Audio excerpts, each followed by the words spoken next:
Welcome to Captain TV. We're here on the polity. Today we're going to be looking at the grassroots development. And here in the Federal Capital Territory, I will also be considering what are the realistic democratic expectations from the citizens and residents of the respective area councils here in the Federal Capital Territory. In less than a week from today, there are over 637 candidates will be gunning for the elective offices in the FCT. And that is the chairmanship offices in the 6 area councils and then the councillorship offices that are open for election.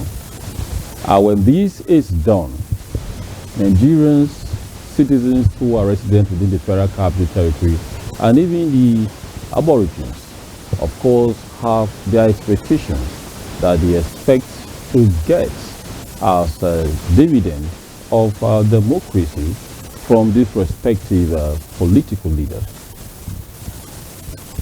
For this election in the 6 area councils, there are about 65 or a total of 65 persons gunning for 6 offices. 6 chairmanship offices, but 65 candidates have been cleared by the Independent National Electoral Commission to run on their respective parties, about 17 parties for that matter. And these candidates in these elections have been going around their respective area councils, running their campaigns, telling the people what they want to do for them. To join us here on this program is Dr. Kachi Onanuju. He's a public affairs analyst. He'll be joining us via Zoom in the discussion. And as you know, I am Osaitino Sadibame, who will be anchoring the program. Citizens' democratic expectations at the grassroots level for the development of their respective areas. How easy, how difficult can this be for the people and for the elected officials who will be seeking to put up this change? Remember, 17 political parties, 6 area councils, 65 candidates, and among them, an interesting thing that 3 parties considered women qualified to fly their flags for the election. This is, I think, somewhere in Abaji and also where we have these 2 women who are seeking to run for the office. But we know the major contending parties are the strong parties so far are actually the ruling party, and then the People's Democratic Party, which for one reason or the other has its own issues. But right now, it has candidates in the election. Unfortunately for the Labour Party, which emerged an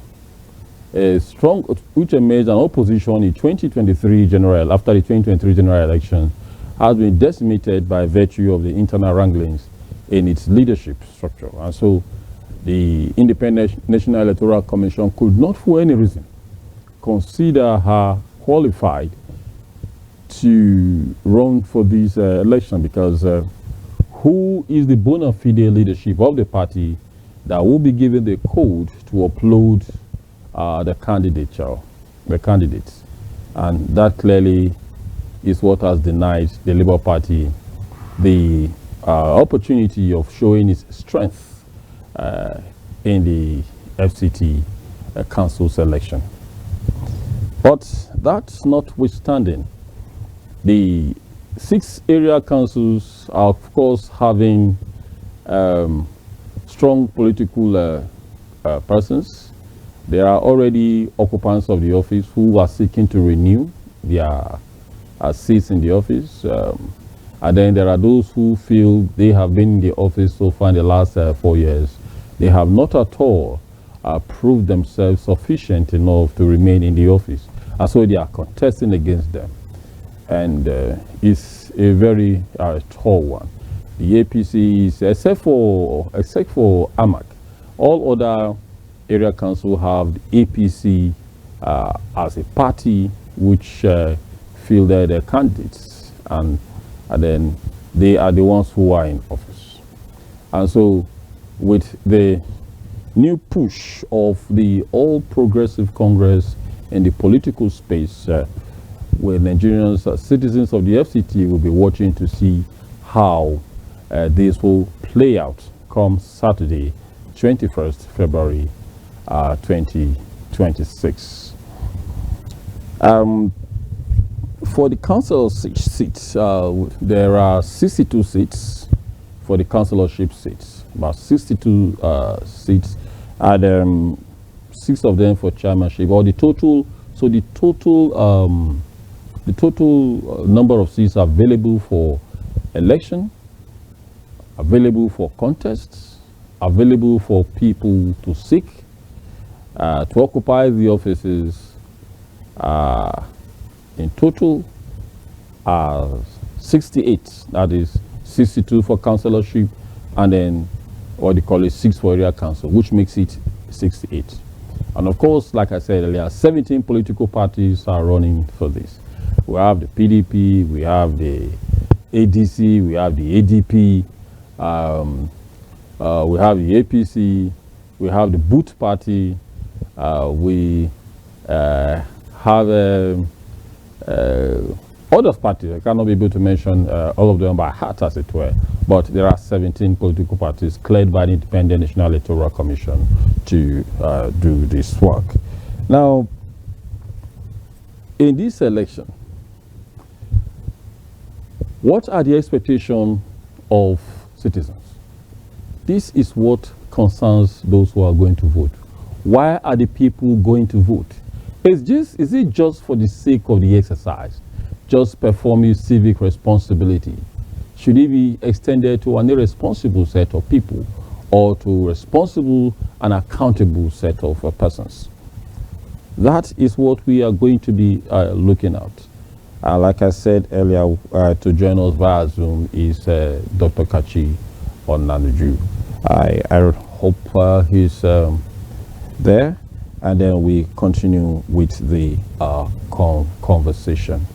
So for now, we'll take a short break, and then when we return, we'll begin the discussion.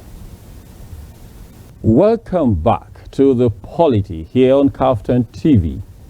And you're sure in for an interesting discussion today as we engage our guest, who, of course, is joining us soon, Dr. Kachi Onanuju.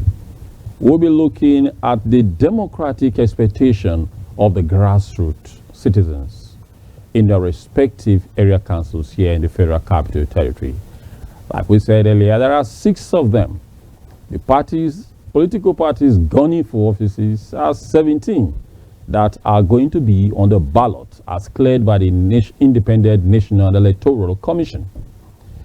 And the total number of persons or candidates who are running for the 68 offices in the area councils are 637 of them, all from different political parties running from different offices. Of course, the chairmanship office and that of the councillors in these 6 area councils. Now, it is sure going to be an interesting outing. So far, APC is holding number 5 of the area councils, and the People's Democratic Party is seated in one of the councils here in AMAC. But we are waiting to see how this will play out. Now, joining us to have this conversation today is Dr. Kachi Onanuju, who is a public analyst and a public affairs commentator and analyst. Welcome, Doc. Thank you very much for having me. Yeah, you're welcome. We really appreciate your presence today on Kaftan TV. And the conversation will be on citizens' democratic expectation. Of course, in the course of the conversation, we may veer into other things.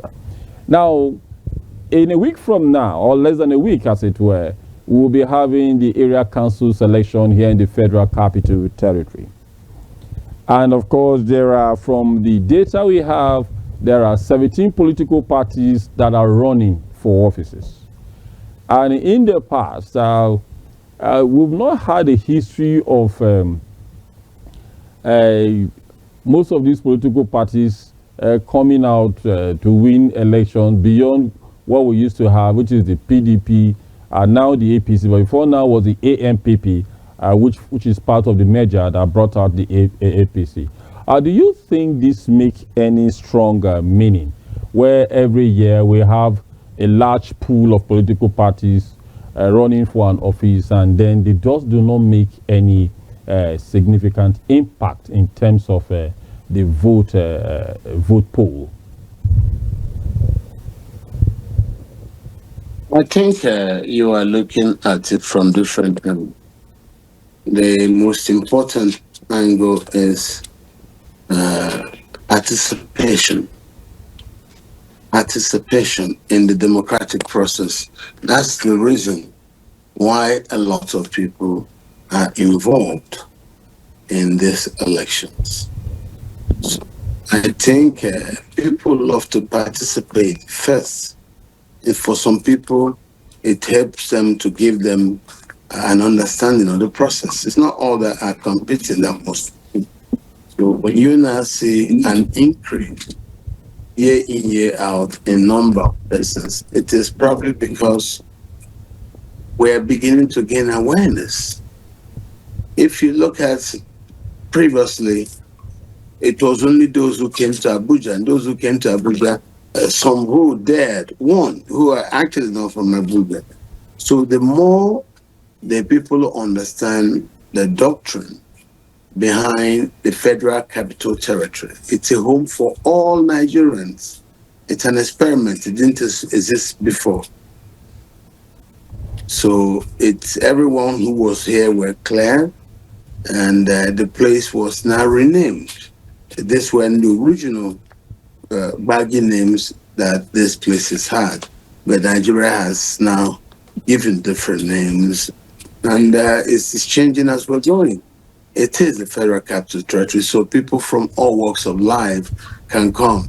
That's why when they do elections in FCT, it's mostly is freer and fairer than elections in the country's hinterside and hinterlands, where the parties may decide to be crude, rough, and in some places outrightly very corrupt, and with thuggish intentions too. But in the Federal Capital Territory, it is seen as our face to the world, being Nigeria, and people respect themselves when it has to do with Abuja. But of late, our country has become challenged, which has now necessitated the American intervention for the first time in our history. A foreign power, a strong power, have forced themselves here because they have a war with the Fulani. And that's what you now have, the American Fulani War. The Americans have listed all their things.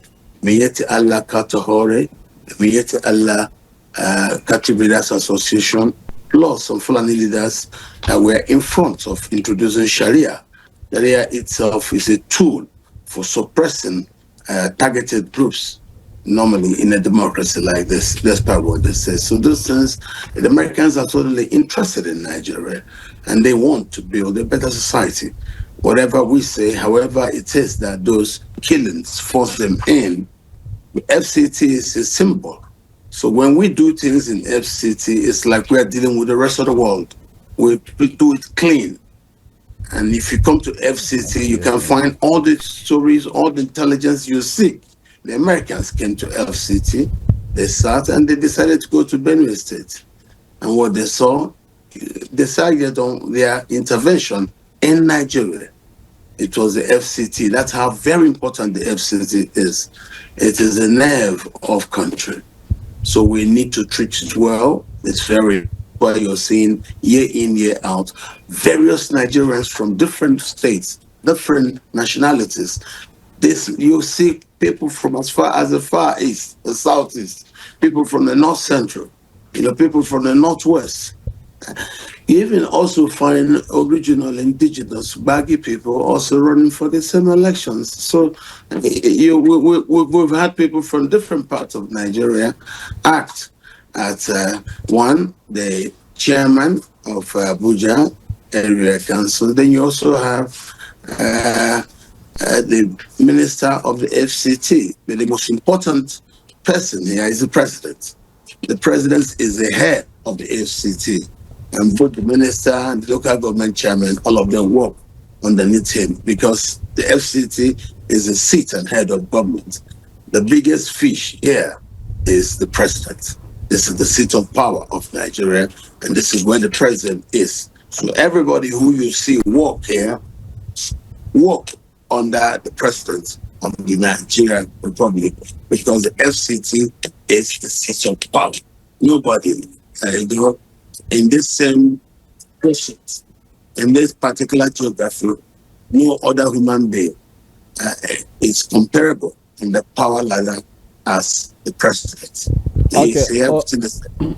Okay, I thank you for that good opening. You have touched on several aspects. You've touched on the aspect of security, touched on the aspect of equal sense of nationality and that of presence here in the Federal Capital Territory. But let's look at this now. Now that the people are going about, the 637 candidates are going about trying to woo votes to their own side come 21st February 2026. That is this month. Now, as a citizen, of course, you are within an area council, whether you are in Amak or you are in Buari or you are in whether you are in Maitama or you are in Asokoro or you are in Kubwa or you are in Maraba, you are still within an area council. And so I will ask, what should be the democratic expectation? What should be the expectation from the, voters? Is it just going out to carry out their duties as civic responsibility? Let us go and vote. Or they should be going intentionally. They should going there with a purpose to say, okay, I'm going to cast my vote, but these, and these are what I'm expecting from you, and you should be accountable. Do you think that should be the new direction in going out for election? What I could say is we all pray for improvement of the FCT as it has been going. The worst we had was Buhari. Buhari came here, and for 8 years, he could not do a single kilometer of road in FCT.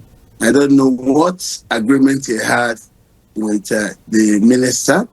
The minister did nothing in 8 years. I don't know, maybe he didn't want to finish the work started by Goodluck Jonathan administration.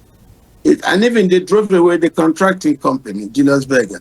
It's only now, under President Tinubu, that Berger came back and started completing the small work that they had been made to abandon in 8 years. And quickly, Abuja opened up. So we need such cooperation between government and industry for Abuja to actually succeed. You see, the FCT is an experiment. It's a brand new experiment introduced to Nigerians by the Muritala administration. And we've since been coming here. And now the city is valuable. Like London, it could become a property economy if Nigeria continues to operate, in a in the same democratic, market-oriented fashion that we currently do. So the democracy is challenged, and FCT is where you feel the pulse of what's going on in Nigeria.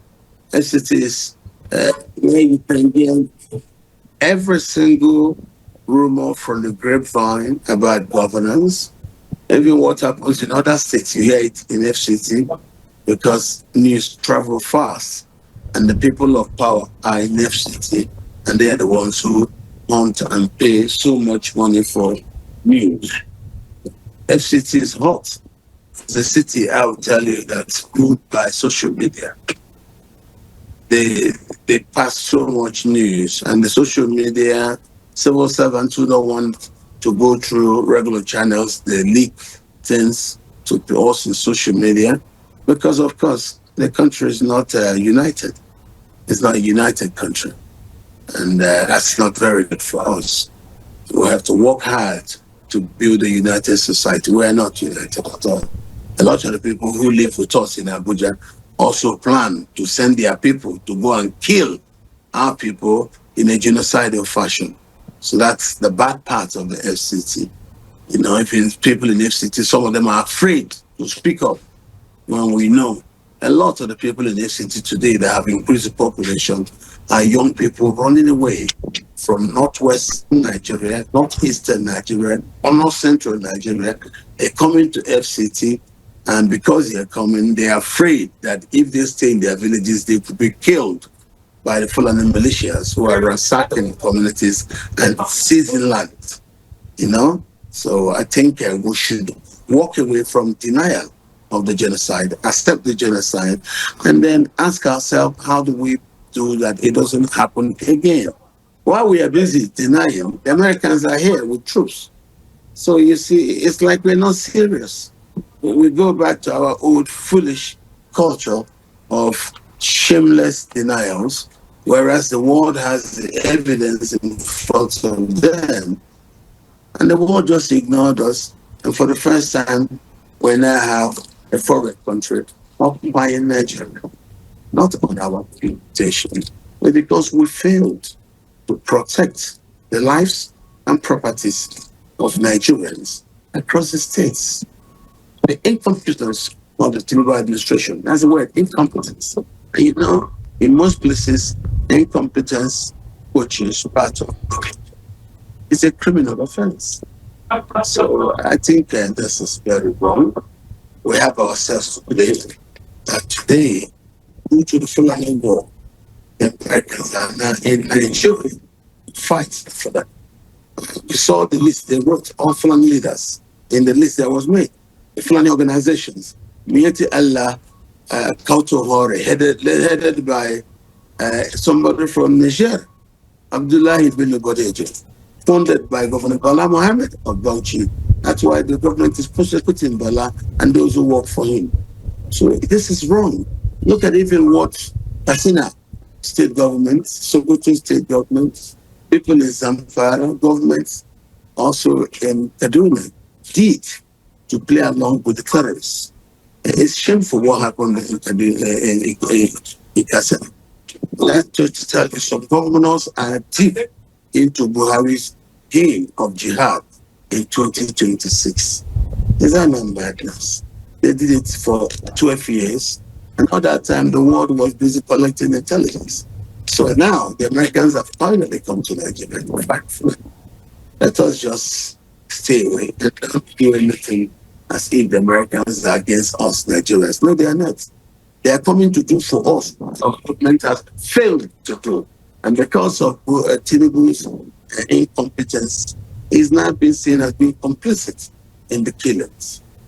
So if he's not, what did he do about it? All right, I think you have emphasized the point of the security concern as a very critical, legitimate demand by the citizen. Every leader should be able to provide security cover and sense of safety for people and their properties in the country. And so here in the city, it cannot be an exception that the residents who will be voting their new set of leaders come next week should expect to have a full proof, as it were, in terms of this incursion by insecurity, by those who are perpetrating insecurity in the country. Well, that much said, can we veer now into the expectation in terms of development, water, sanitation, agriculture, um, electricity, transportation, market development, of course, the health services, even in the at the grassroots level. Can you look at these? Can you look at these as a citizen within a local council? Before we run to the third tier hospital, which is the teaching hospital, how much have we been able to engage these primary healthcare centers? And to what extent have the local governments played their role in ensuring that these basic clinics are functional and able to meet up whatever the first as being the first port of call when health challenges come before people begin to go to the tertiary, to the specialist hospital or the various district hospitals and even the national hospital. That is on the health angle. We also look at the issue of sports, development, empowerment of the people.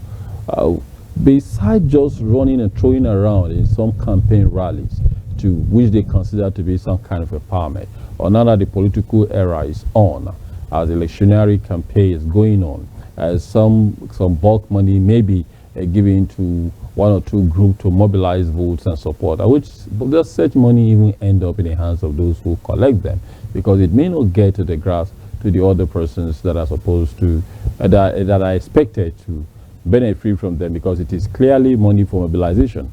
And the man or woman knows he or she has influence in his church or in the mosque or in this community that he or she lives, and so they can influence people to come out and make vote for the people. But what will you say what you'll be expecting local government chairmen to be involving and to ensure that they are able to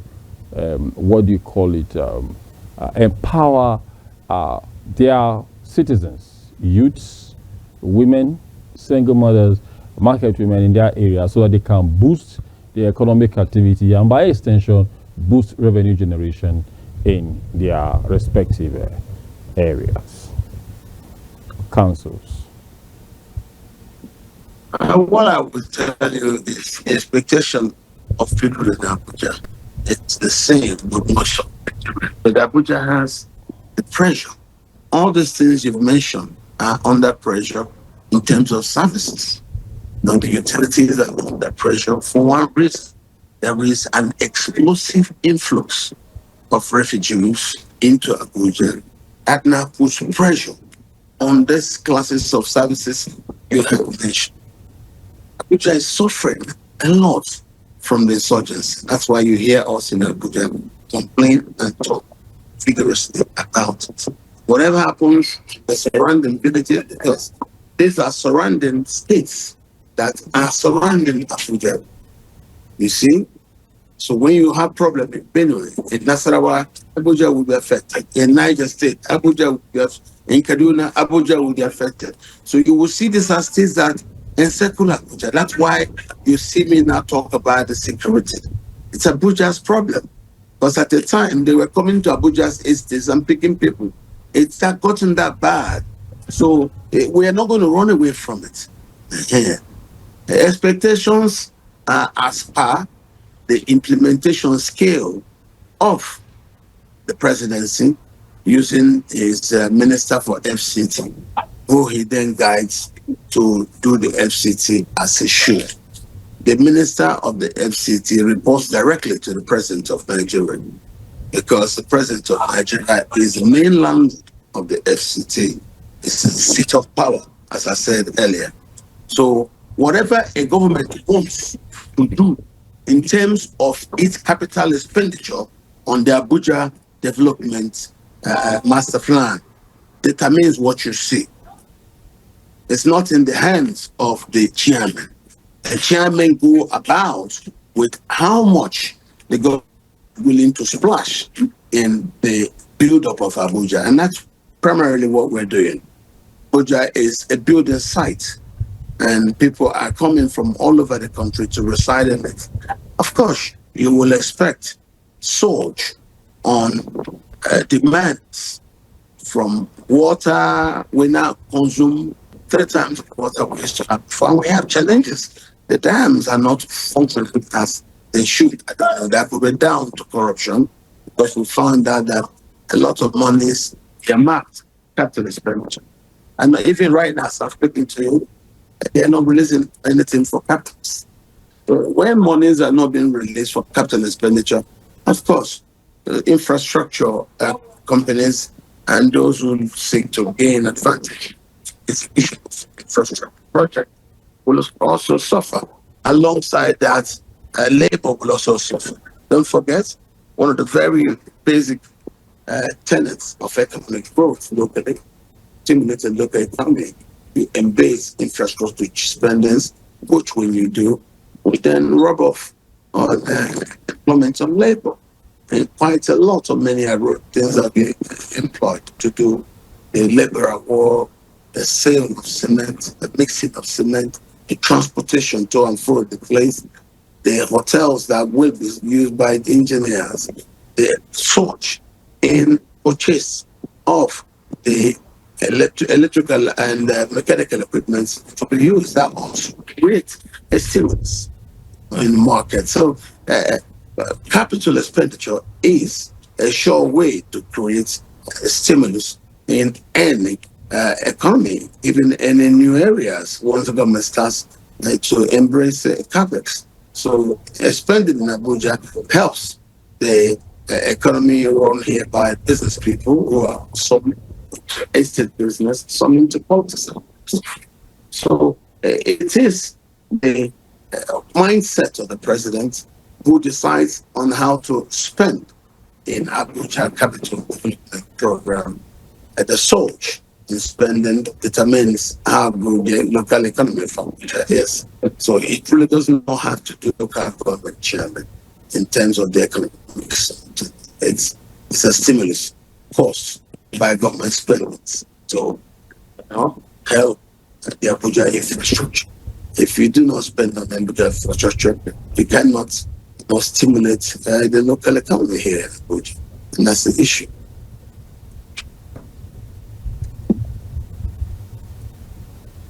Now, your position, of course, has really made a lot of emphasis on the pressure that comes about the population increase following the several unsafe security incidents in contiguous states to the Federal Capital Territory, which has added pressure, as it were. But again, we know that in spite of all this, area councils have a responsibility over their people, and they are very good at collecting revenues. But when you go to the marketplaces, you see the places are being very, sometimes, particularly when you go to the meat selling area, you see how reckless, how dirty the environment is, and it does not seem as if they are concerned about how waste from such places should be properly evacuated, so that there will be some kind of what do you call a better situation when people go around there. You see, you get to a place where you want to buy meat and it is very smelly. You get to where they have perishables and they are just wasted and they attract flies, all kinds of flies, which now perch all the meat and the rest of it. As someone who lives within a council, what would be your counsel to both the residents and then a resident who will be making their demand and challenging to the elected officers, and the elected officers also who are responsible to ensure that they make the place what do you call it, enabling for all participants and players in the marketplace? Well, you will also know that there are people who work on behalf of the president in Abuja. Those people are led by a minister appointed by the president for FCT. In the office of the minister, you have people in charge of disposal of debts. You also have people in charge of water. You have people doing a lot of things. for the Federal Capital Territory as, contractors and some staff. You will agree with me that when El-Rufai was FCT minister, the markets were clean. You see, it takes who the minister is to determine how good he shall do his work. If he does it well, the president at his behest, he does the work, will allow him to continue. If he doesn't do it well, the president at his behest, he works, he does his job, could ask him to give way to another person. So I think that is what it is. If the president is not doing proper supervision over those who work for him, then of course, I don't think we'll have to look for where the problem is. Abuja is directly the capital city where the president stays. Everybody who is here is beneath him.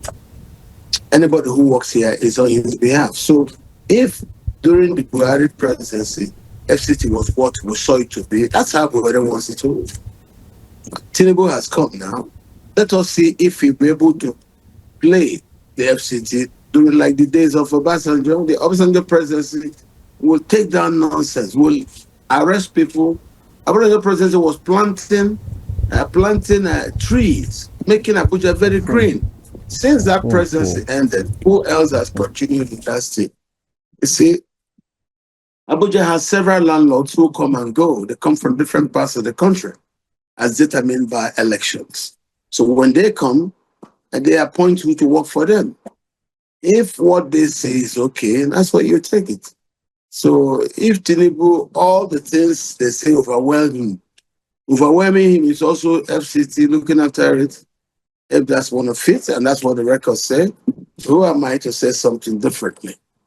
So, but of course, we must raise our voice so that way those whose work it is will approach it with new urgency, demand for money to be paid if it is money, and for supervision, because it is supervision sometimes that when it is not properly carried out, that makes those people you talk about who allow debt to be everywhere to stay. That's true.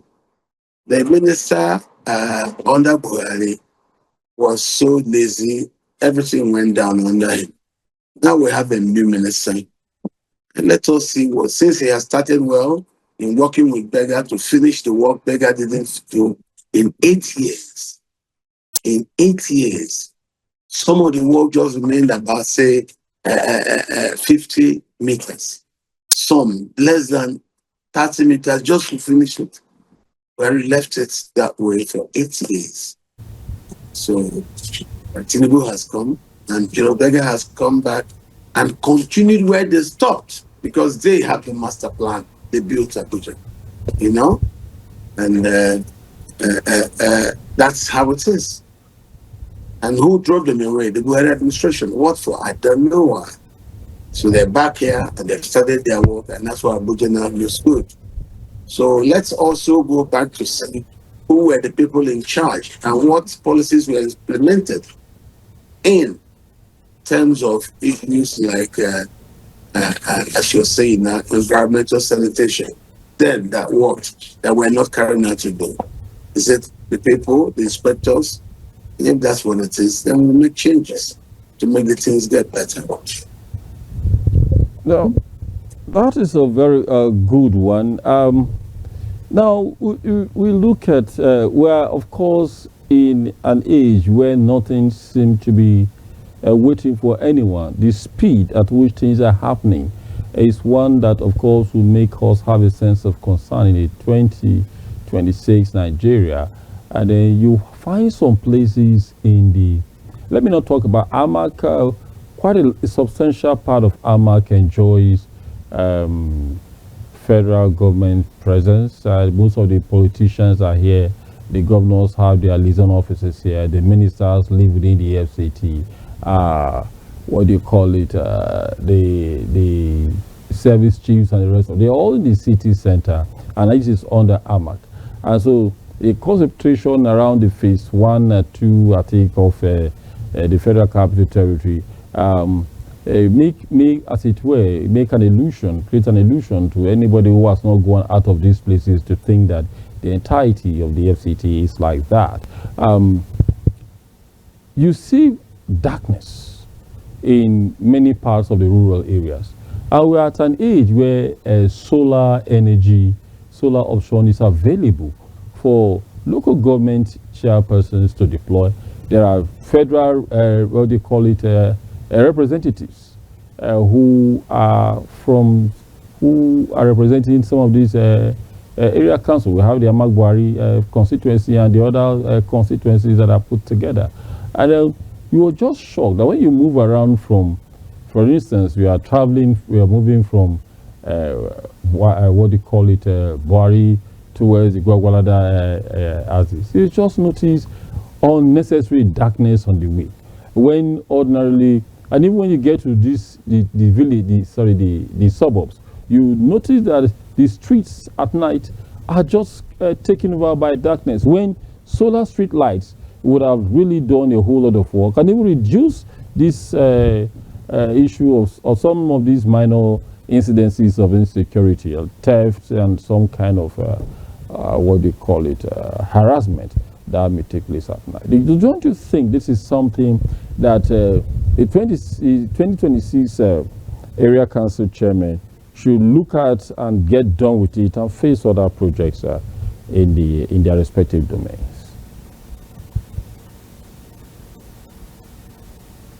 Well, you are talking about government processes and procedures. I think they have what they want to do in terms of these issues. And all I think is they are internal. I don't know what laws governs what they do there.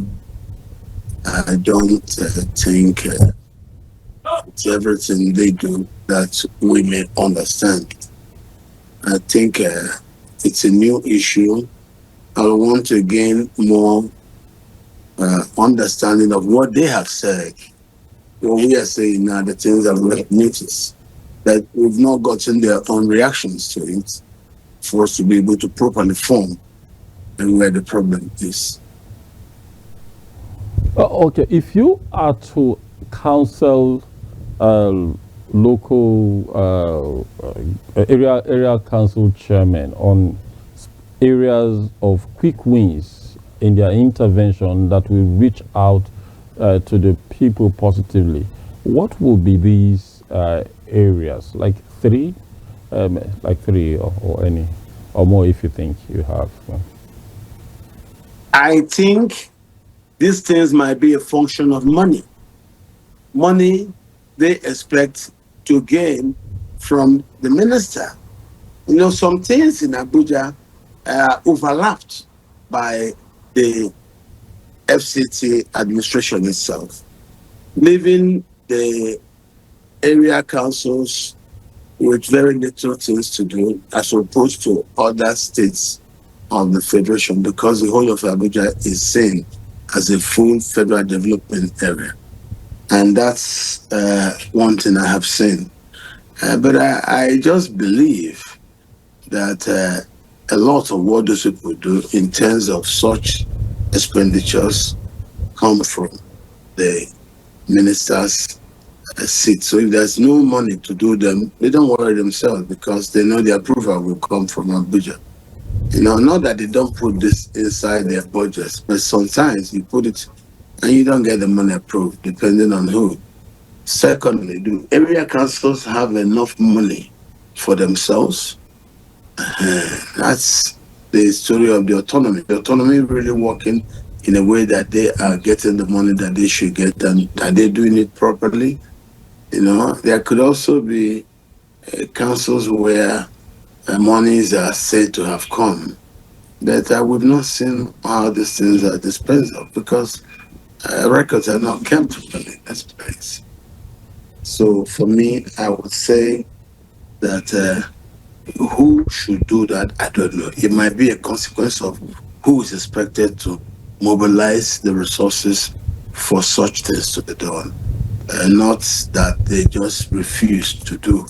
So that's another issue about Abuja. the administrative laws. The FCT minister goes far to touch a lot of Abuja Area Council. And so most of the chairmen, no matter what party they are elected in, they all work under the FCT minister, and most don't want to go against minister directives. So when they do things, it seems like they're uniform. If there is no go ahead for certain things, they should do on.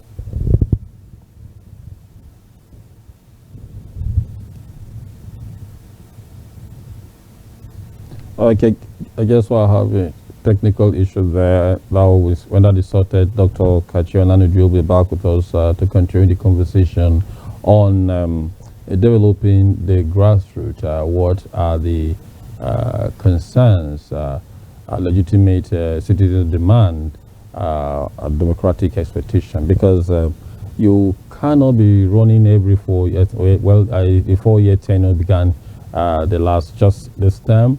When the new law passed, and this government, the extant executive became beneficiary of that electoral act, which gave them 4 years. But it is not. It is not important. It is very, very important that those who are elected at the grassroots, just like any other politician, should know that when people elect you, they do not elect you for the purpose of just going to the office and thinking of all the money you think you can grab for yourself. It is a design. It should be designed in such a way that you should be able to not just be accountable to the people, but then you should be able to put up programs, have programs that will run, programs that will impact on the lives of the people. Like I was asking Dr. Kachi earlier about the market areas. You go to the market in some of these area councils, and you see how badly kept the environments are. You walk into a market and you move to the different sections, and the only place that appear neat, as it were, is maybe where they sell the plastics or where they sell clothes. But when you go to places where perishables are sold, you just don't understand what is there, because the market initially seemed not to have been designed in any way. It's just a field that was just put up and the land distributed to people to take ownership. And then when they take ownership, then the next thing is that, what do you call it? When they take ownership of the space, their space, it's their space, and then they come and erect their skeletal structure. You see the passage, what should have been the road between two shops, it becomes so tight. And it's getting tighter and tighter as people, it's getting closer and closer as people come in between to start erecting their places of business concern. So it does not at all come out to be tidy. It does not make a very good presentation to the people in the marketplace. And when you move in to make some purchases, you will have unnecessary contact with people, even offending them, because as you are standing by, your bag is jutting out and hitting some other person's behind. So these are things that the area council's chairman should look at. These are the 8 things that the supervisory councillors should pay attention to and report back to the area council to tell them, to the area council chairman, to make them see, well, this aspect of the market should be looked at. This aspect should be done. Like I raised the issue of the, what do you call it, illumination of the streets. What stops the area council chairman to ensure that they have solar power panel deployed, solar street lights deployed in some major areas or critical areas of some of the villages around there? You don't just concentrate on your area council secretariat and the streets around it and you think you have done it well. No.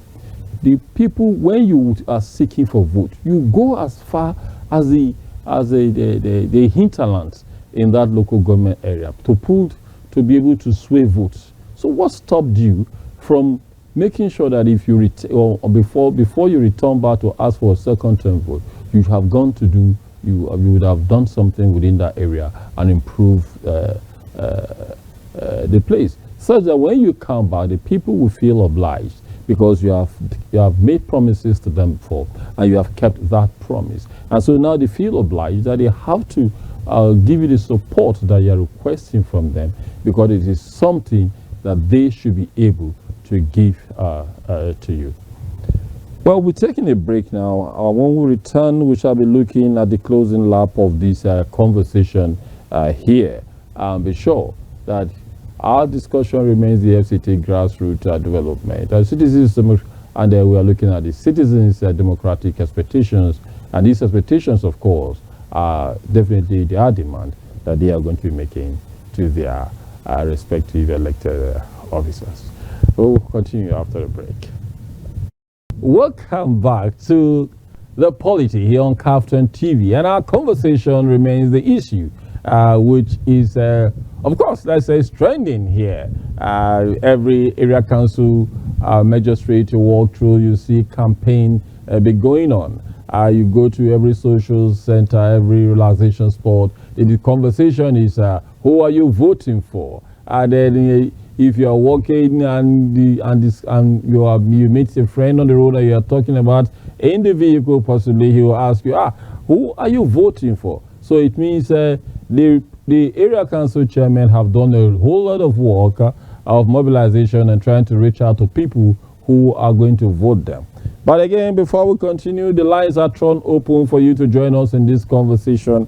I will expect to receive calls from Federal Capital Territory residents, because today we're talking about the elections. We're talking about you.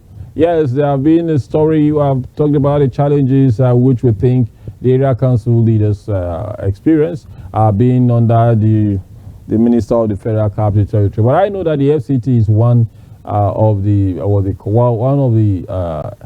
states, like they say to be like a state, where a territory where the area council chairman do get their even 10%, which is from the IGR of the states, because remember those days when I was reported there in the Federal Capital Territory, then the minister will always ensure that the 10% that is meant for them gets to them, and they were making a whole lot of they were getting a whole lot of financial support, as it were. Just that we just don't know how politicians behave. A man gets into the office, and before you know, he's larger than life, and all the resources that are meant for the development of the area, you see him in very supersonic structure within that area. And then he comes to the city center, put up one, and then he goes to Port Harcourt and Lagos, and they put up another one, and then tries to get a house also in the UK or in the US. Those are not necessary. What we need is development of our own area. If you put up these structures within this place, of course, certainly it will add value to the environment. And of course, because of the way it is, those who are around it want to ensure that they put up something close to it, or something either like exactly like it or something close to it. By then, there will be an expanded development within the territory. We expect that all chairmen and councillors should own their respective wards and their wards and area councils, so that we can put up that development. We're waiting for your call. You can now call. The conversation is on the FCT grassroots development. What are the legitimate citizens' democratic expectations from these persons, from these officials? Because it is not just an